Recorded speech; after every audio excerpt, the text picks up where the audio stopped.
Buenas, ¿cómo están? Que Dios me los bendiga grandemente a todos los que están escuchando esta pequeña reflexión. Le he titulado El último paso, la meta está cerca. Son palabras que refiere el apóstol Pablo a su hijo amado Timoteo. Sabemos que él, cuando empieza en el escenario bíblico, vemos a un Saulo o Chaulo que estaba intentando no solamente dañar a la iglesia o a los cristianos o a los del camino como se le conocía en aquel momento, sino quería exterminarlos y comenzó con la muerte de este diácono Esteban, que habló con denuedo, con esfuerzo y sencillamente lo lapidaron, lo apiedraron. Ahí aparece en el escenario Saulo, al que conocemos como Pablo, de cómo lo vestido de los que asesinaron a este hombre, Esteban, diácono,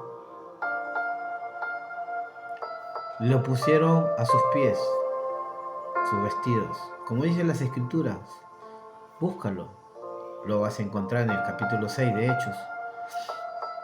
Y de cómo él empieza a asolar, a perseguir, a atribular a todos aquellos que habían recibido a Cristo y a los que anunciaban que era el Cristo. En su cabeza pensaba que sencillamente no era posible que este sea el Mesías o el Cristo. Todo judío sabía, entendía que iba a venir un Mesías, un libertador, pero ellos pensaban que era de una forma distinta a la que había venido. Las profecías referían de cómo iba a ser su ingreso a la vida humana, el Mesías o el Cristo. ¿Qué significa el ungido? Pero en la mente carecía este entendimiento Pablo o Saulo, como lo queramos llamar. No reconocía a este Salvador. No había escuchado las palabras de Juan el Bautista cuando decía, este es el Cordero que quita el pecado del mundo. O seguramente le habrán contado. Pero no quería aceptarlo como un Señor, porque él no entendía por qué esta persona murió de una forma tan maldita. Porque la ley decía maldito el que cuelga en un madero. Aunque las profecías referían como él iba a morir. Pero no entendía, había algo que no lograba entender en su intelecto. Él era muy preparado, a los pies de Gamaliel. Era maestro de maestro, un erudito. Estaba capacitado, preparado para hablar de las escrituras, ser un representante, un embajador a otras naciones también. Por lo menos 4 idiomas, a 8 idiomas, algunos estudiosos dicen que él conocía. Se había preparado en todos los aspectos para ser un maestro, un representante de los fariseos. Él era fariseo de fariseos y no entendía o cabía que este Mesías sencillamente era el Hijo de Dios. Recordemos en la referencia cuando estudiamos un poco que ya habían habido 38 personas que se habían atribuido como Cristo. Gamaliel va a referir a 2 personas que se levantaron. Judas el Galileo y José también, otro revolucionario, pero sucumbieron, como dice el libro de Hechos capítulo 5, cuando están hablando para darle muerte a Pedro y a Juan que estaban predicando. Y Gamaliel va a decir sencillamente, si esto es de hombre se va a desvanecer, pero si es de Dios, cuidado que se enfrenten con Dios. Pablo no lo entendía a pesar de que este hombre era su maestro. Gamaliel, la hermosura de la ley. No cualquiera lo podía, no a cualquiera él podía enseñar. Tenía algunos requisitos muy, pero muy difíciles por cumplir. Tenía que tener memorizada toda la ley, los profetas, sobre todo el libro de Isaías. En Isaías vemos cómo este Mesías iba a morir. En el capítulo 53 vemos cómo él es flagelado o lastimado de tal forma que no tenía rostro. Lo describe Isaías capítulo 53, pero no entendía esto.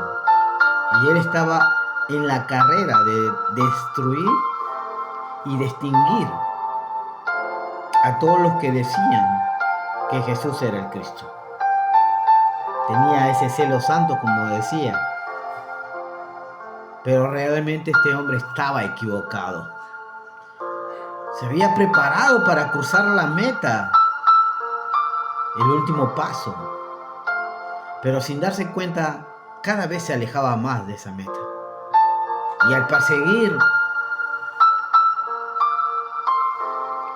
a los hombres y mujeres que habían decidido tener una relación personal con el Cristo, con el Jesús que tú y yo conocemos, sencillamente este hombre quería perseguirlos. Escuchó que estaban en Damasco y pidió permisos y cartas para que el poder que él pueda tener pueda llegar a esa ciudad y seguir asolando y destruyendo y exterminando a aquellos que decían que Jesús era el Cristo. Pero en medio de ese camino, sencillamente, Jesús se le atravesó.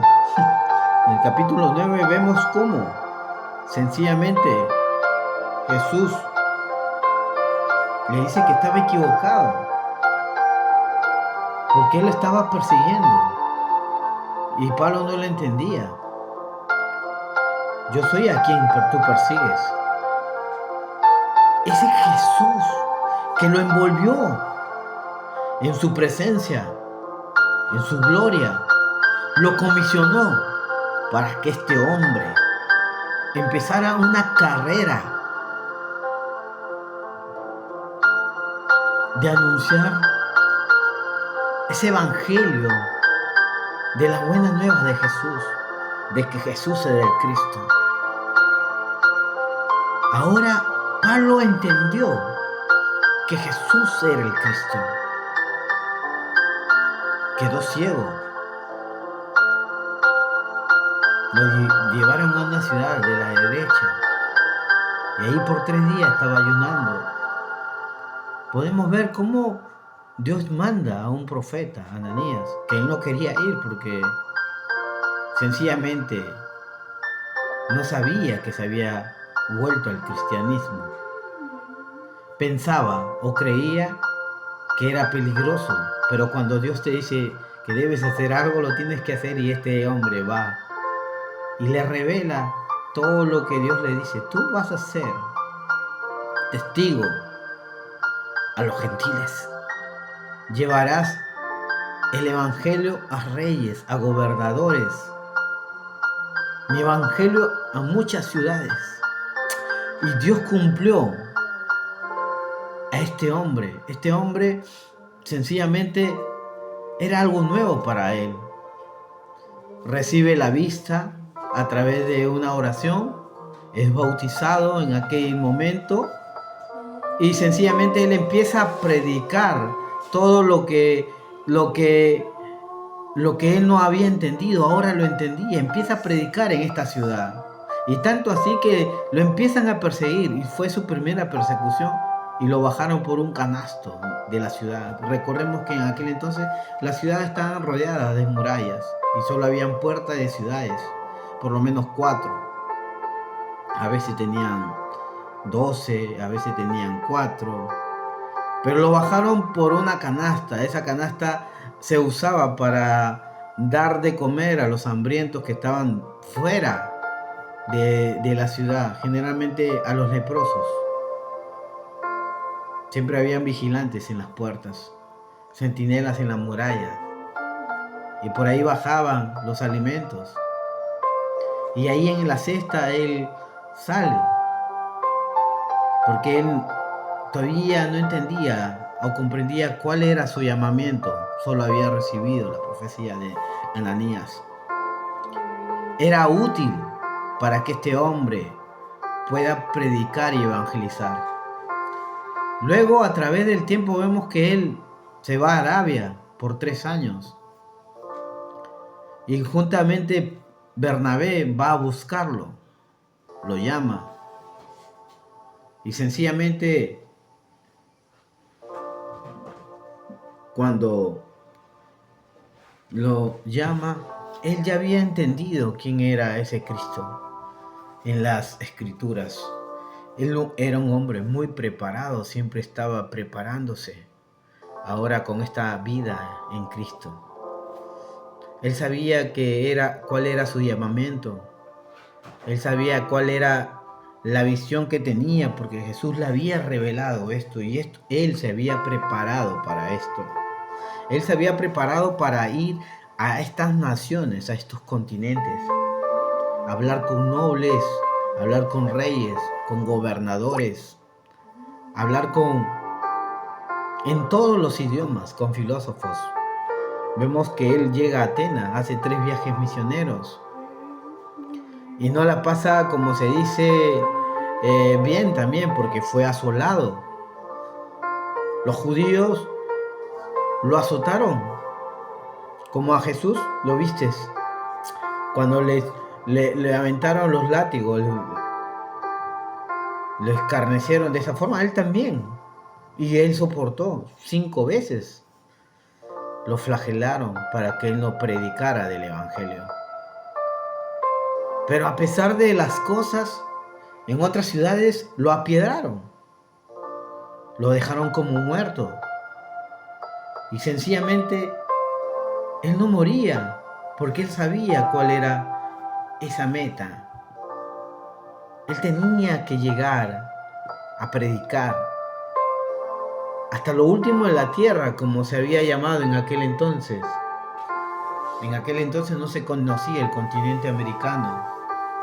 Y sencillamente lo último de la tierra era España. Finisterra le llamaban.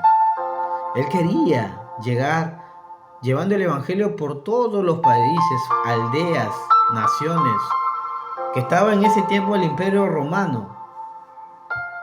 Pero sencillamente no era fácil. Pero déjame decirte que a través de estos viajes, él impactó a muchas generaciones, familias enteras. Y en este trayecto de su caminar, vio a hombres, a jóvenes que tenían el deseo ardiente de también seguir esta carrera. Cuando él es apresado en Roma, porque él era también ciudadano romano, él tenía que comparecer ante Nerón. En prisiones escribe cartas. Ya no podía ir a personas, pero por medio de las cartas, él empieza a seguir hablando de Cristo. Sencillamente, él nunca paró. Siempre guardó. Se preocupó en buscar siempre a Dios. Encerrado en prisiones donde solamente había sombras, leyendo y meditando y orando, cantando alabanzas, golpeados, de tal forma que aún cada movimiento de los labios seguramente le dolía. Y aún en la sentencia de muerte, manda una carta a su amado hijo, como él los solía llamar a Timoteo, que era un pastor, el pastor de Éfeso, de una de las iglesias que conocemos, que fue muy conocida. Este pastor era joven, pero era instruido por su mamá y por su abuela, Zoila y Loida, a los pies de Cristo. Pero a través de la vida de Pablo, él lo comisiona como pastor, lo levanta como pastor, como podemos ver en las cartas que le manda, 2 aproximadamente. Pero en la segunda carta, cuando ya él tiene una sentencia de muerte, cuando ya había comparecido con este César, que en aquel momento era Nerón, del año 64 hasta el año 68, para ser cristiano en esa época ya no era sencillamente algo habitual no tener peligro. Todos los días ocurría algo. En el año 68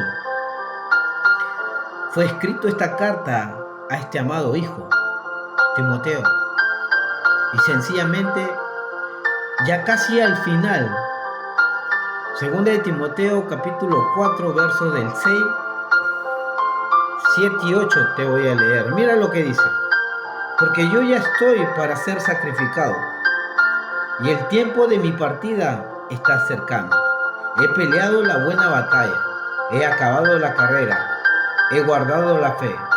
Por lo demás, me está guardada la corona de justicia, la cual me dará el Señor juez justo en aquel día. Y no solo a mí, sino también a todos los que aman su venida. Dios, a través de Pablo, le enseña a este muchacho, sencillamente,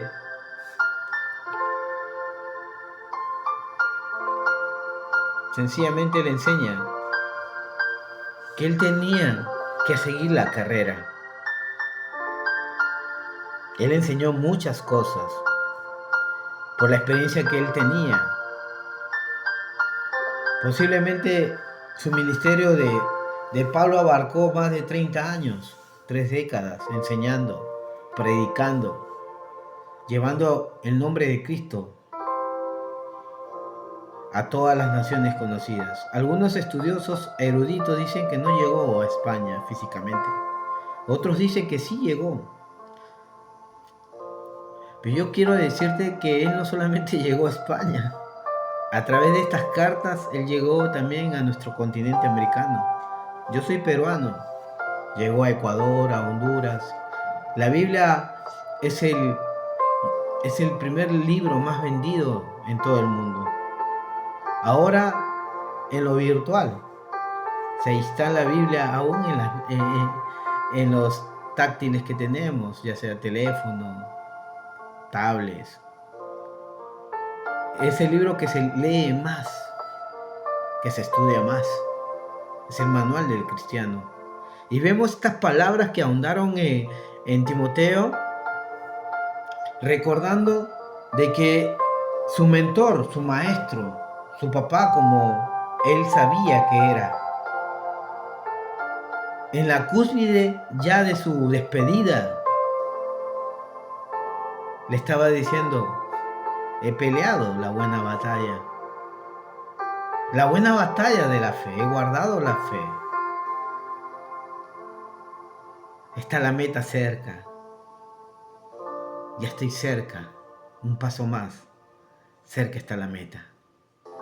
Déjame contarte que estas palabras ahondaron en Timoteo a vivir una vida no vacía, sino una vida con amor y pasión, con devoción, entregar su vida para Cristo. En el año 68 él recibe esta carta, y creo yo que después de esto él se anima y se activa de tal forma que empieza a pastorear esta iglesia. Esta iglesia tenía muchas dificultades, muchas complicaciones.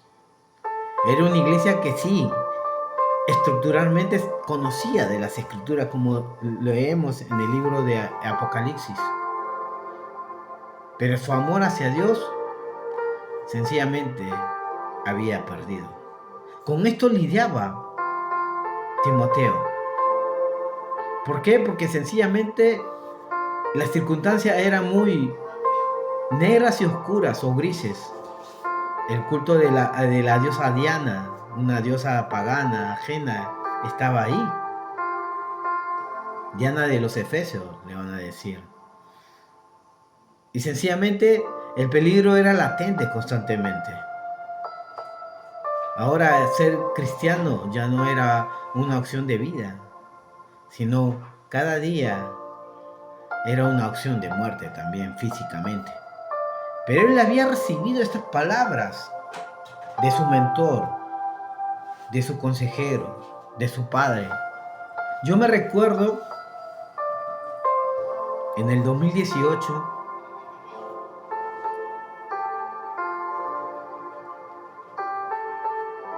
yo tuve a un Padre Celestial que lo tengo siempre en mi corazón. Pero también tenía un Padre espiritual que se llamó Germán Orrío, mi pastor. Lo conocí en el año 2000.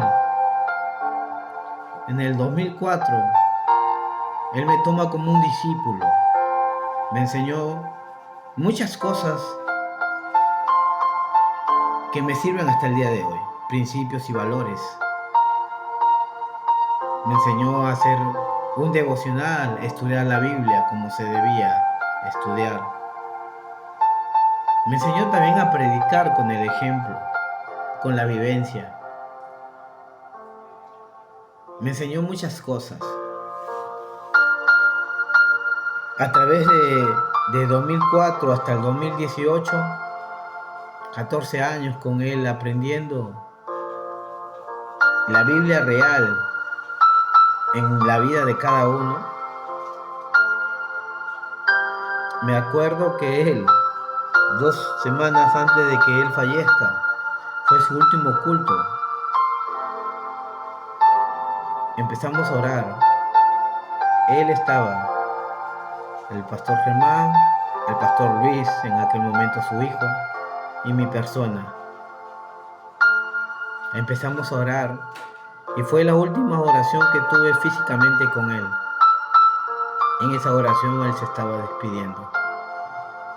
En esa oración yo entendía que estaba a punto de ya cruzar ese paso final, porque la meta de su carrera ya estaba por venir. 2 días después me manda un mensaje por vía WhatsApp. Se lo estaban llevando de emergencia. Y lo que él me dijo, me recuerdo muy exactamente.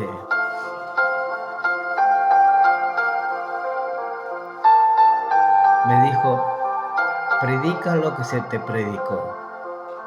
Enseña lo que se te enseñó. Lo que Cristo hizo por ti, hazlo a los demás. Cuando él fallece el 3 de abril, yo ya no lo volví a ver físicamente vivo. Pude ver a un hombre envuelto por el amor de Dios, con esa pasión tan increíble que hasta el día de hoy solo puedo decir que Dios puede brindar esto. Esa paz que sobrepasa todo entendimiento emanaba cuando lo veía en un cajón, honrándolo yo, por lo menos a su cuerpo, porque él estaba con el Padre Celestial. A Pablo lo sentenciaron a muerte y él murió ejecutado, decapitado. Y seguramente a sus verdugos, Pablo empezó a predicarles. al mismo Nerón, le empezó a predicar. Y por eso decía estas palabras: he acabado la buena batalla, he acabado la carrera, he guardado la fe. Por lo demás, me está guardada la corona de justicia. El juez justo me lo va a dar a mí. Y no solamente a mí, sino a todos los que aman su venida.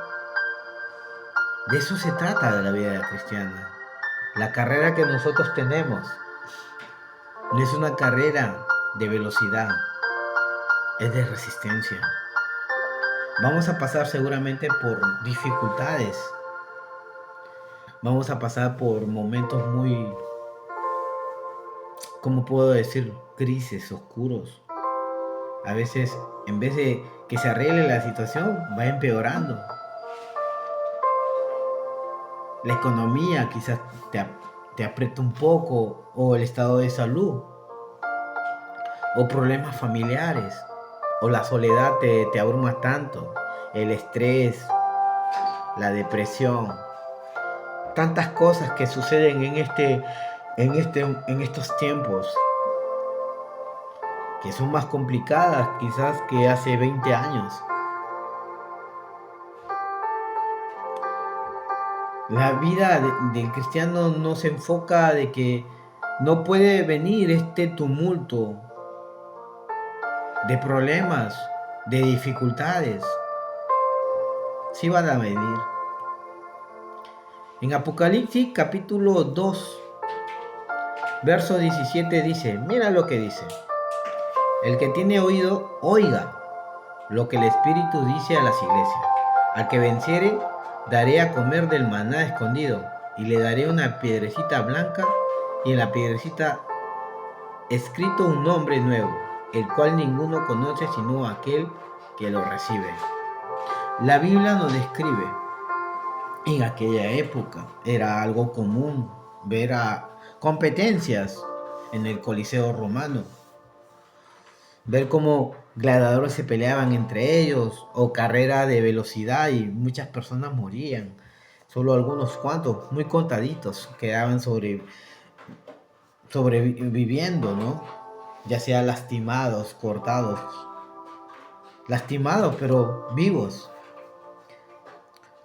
A ellos que eran esclavos generalmente, porque generalmente eran los que el Imperio Romano habían conquistado a su nación, los agarraban, los apresaban, le quitaban el nombre y eran esclavos, no tenían nombre. Tenían apodos seguramente, sobrenombres, pero no era su nombre, eran esclavos sencillamente.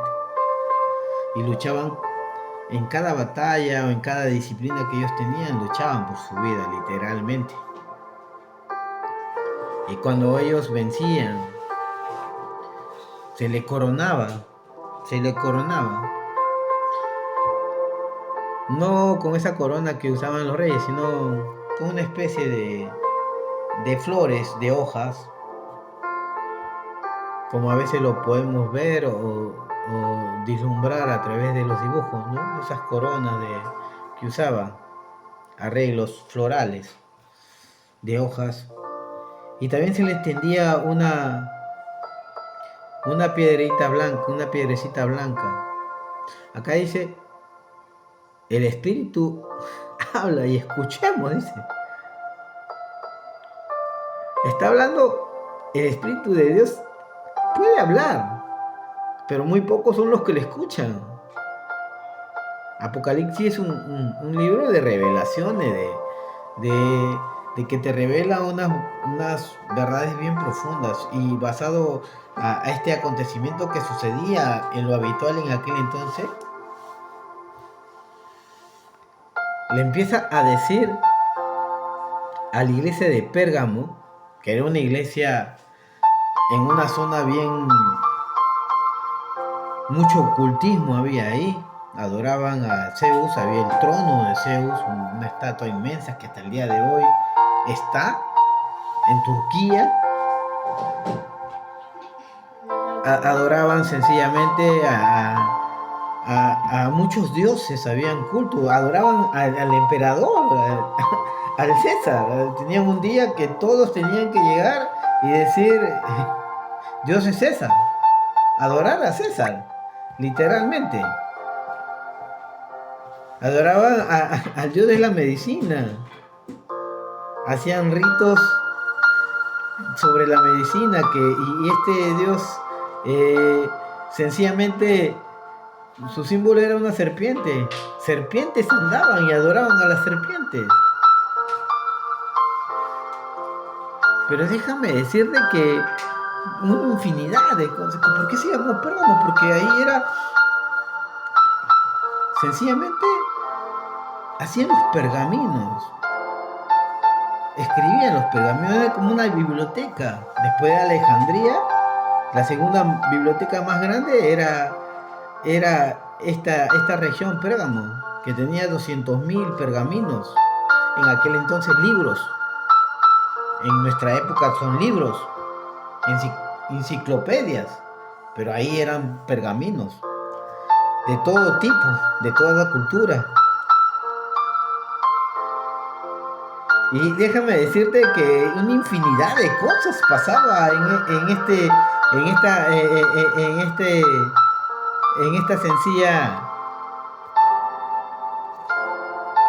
esta sencilla región. Era algo latente y Jesús estaba revelando a Juan lo que estaba pasando, pareciendo acá, y lastimosamente esta iglesia estaba desviado de los caminos de Dios, pero por amor porque Cristo murió por todo, da este mensaje a la iglesia de Pérgamo para que se animen y para que leen contra estas cosas. Ya habían martirizado a uno de ellos.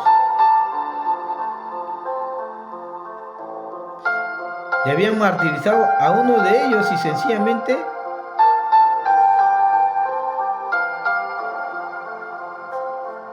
mira, Apocalipsis, vamos a buscar Apocalipsis que está aquí, acá lo tengo. Apocalipsis 2, si no me equivoco está en el 15. Vamos a buscar, mira.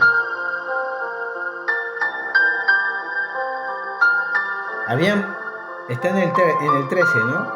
Dice que habían ejecutado a un hombre que se llamaba Antipas, mi testigo fiel, que posiblemente fue el líder de esa iglesia.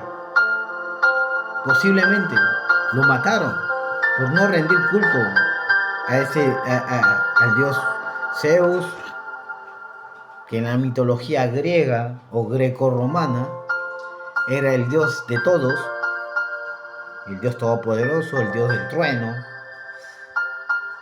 y sencillamente no le había adorado, ni siquiera había adorado a Augusto César, al César, que era un dios y que había un altar ahí también.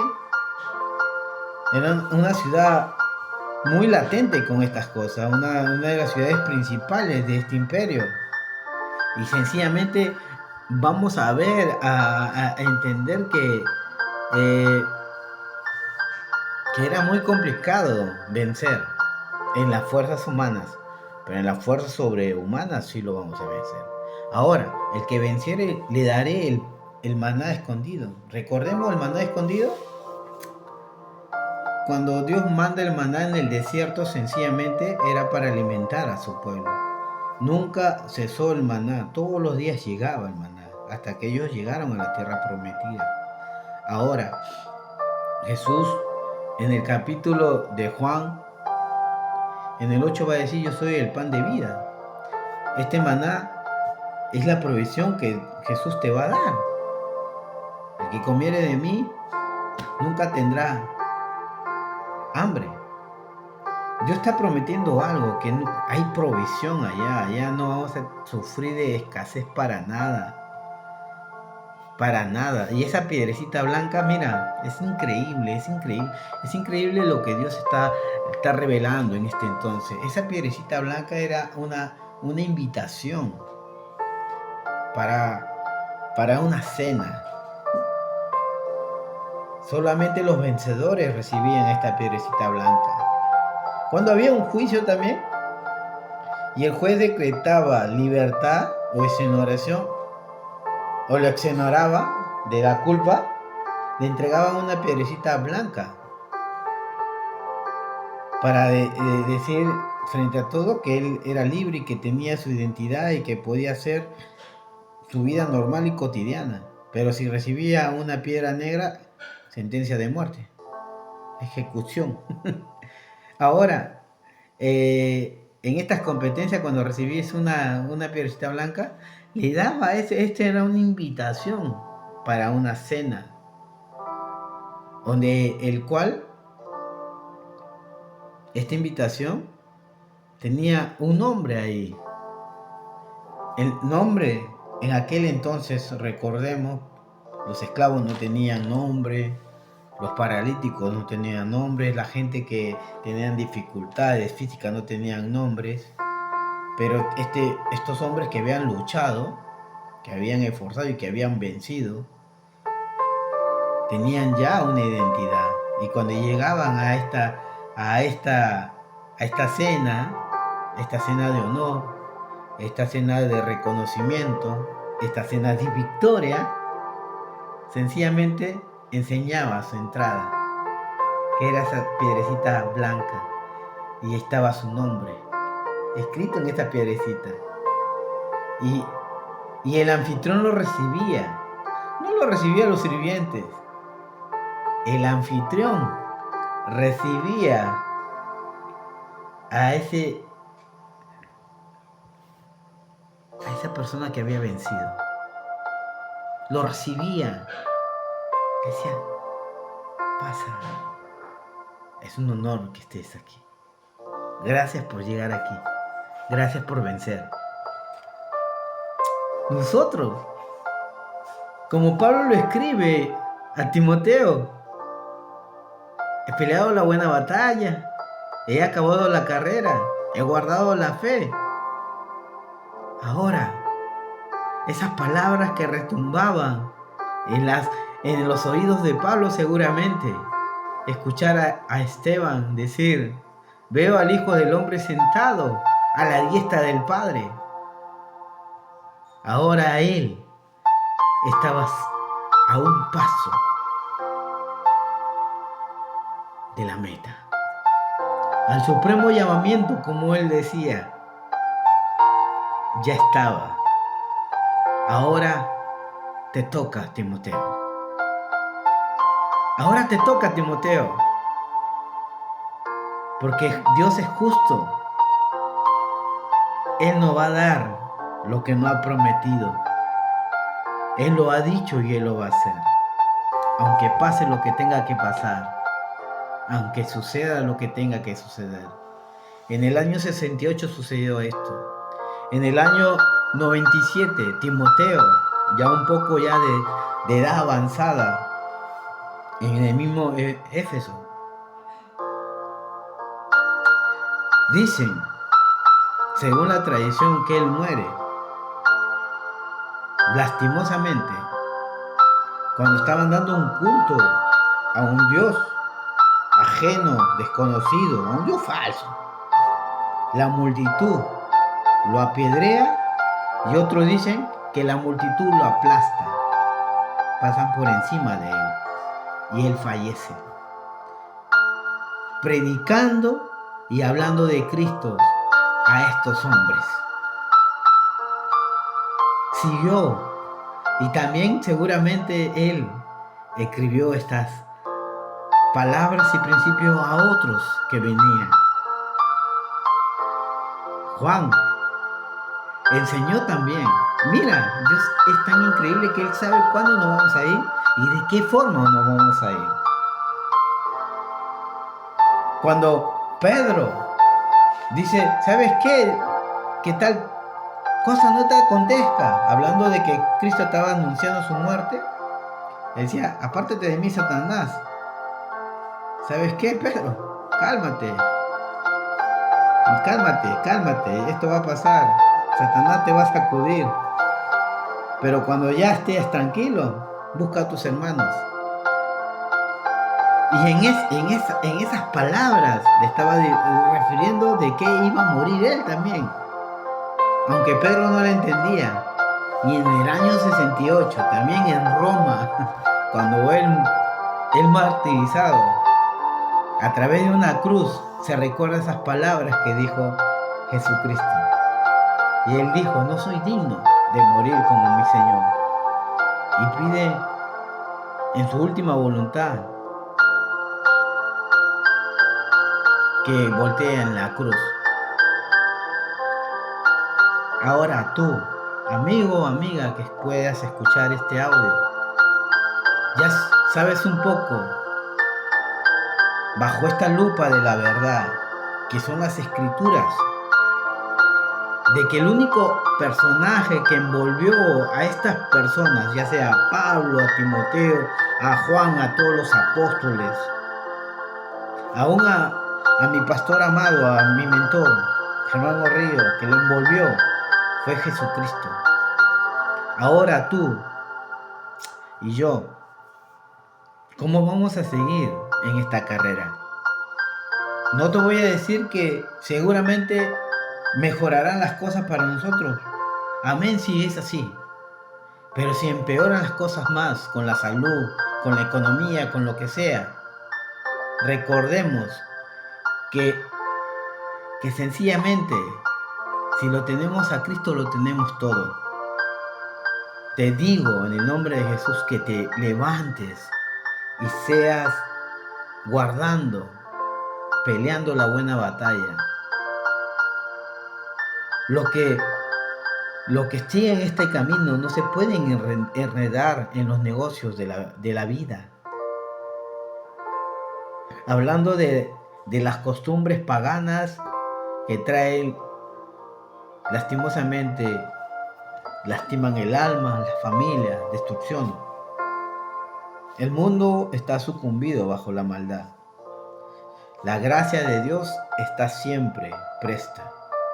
El príncipe de este mundo no nos ama, nos odia y va a hacer lo imposible para que nosotros tiramos las toallas o dejamos esta carrera. Pero recuerda, estamos a un paso. La meta está cerca. Que Dios te bendiga. Este mensaje está llevado bajo la lupa de la verdad. Y esa lupa de la verdad se llama Jesucristo. Que Dios te bendiga. Nos vemos.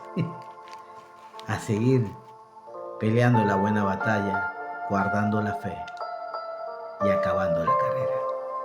Como Pablo lo guardó, recuerda, él no solamente llegó a España, llegó también a nuestro continente americano. Sus cartas hasta el día de hoy se leen. Sus cartas que él escribió bajo el Espíritu Santo guiado. Y siempre recordaremos este mentor, maestro, pastor, misionero. Que Dios te bendiga. Sigamos para adelante, peleando la buena batalla. A un paso, la meta está cerca.